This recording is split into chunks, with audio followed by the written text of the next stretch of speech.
Samahan nyo kung gawing 22 pesos ang 1,000 ko.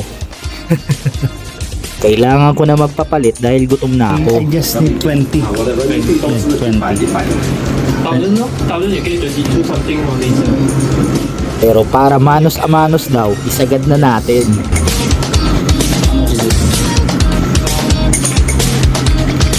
$22.45.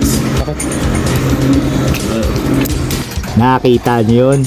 Yung 1,000 natin, 22 pesos lang dito sa Singapore. Medyo masakit sa dibdib, di ba? Tapos makikita mo ganyang karaming pera, oh. Taas ang kamay!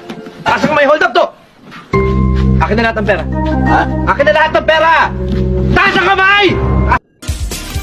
At ayun na, ibinigay na yung 22 natin.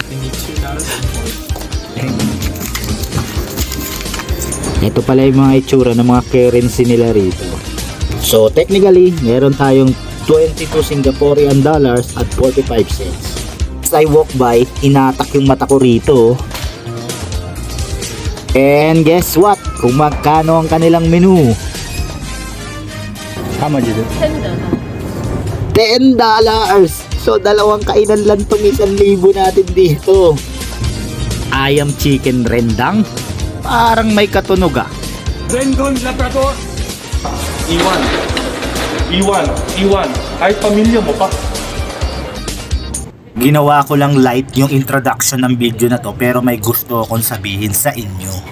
To all the Filipinos na nagtatrabaho dito sa abroad at yung pamilya nila dito sa Pilipinas. Kabaliktaran ng video na to ang ginagawa nila. Yang mismong amount na yan ng pera na yan ang tinitipid nila para may maipadala sa pamilya nila. At kayo namang mga pamilya dito sa Pilipinas, ipagpasalamat nyo ng maigi at bigyan nyo ng importansya yung mga mahal nyo sa buhay na nagtatrabaho para bigyan kayo ng magandang buhay dito sa Pilipinas. Dahil hindi nyo alam ang hirap, sakripisyo at pagtitiis ng mga yan para mabigyan lamang kayo ng sapat na padala buwan-buwan. Paano ko nasabi? Ako mismo, anak ng isang OFW. 17 years nagtrabaho ang nanay ko abroad.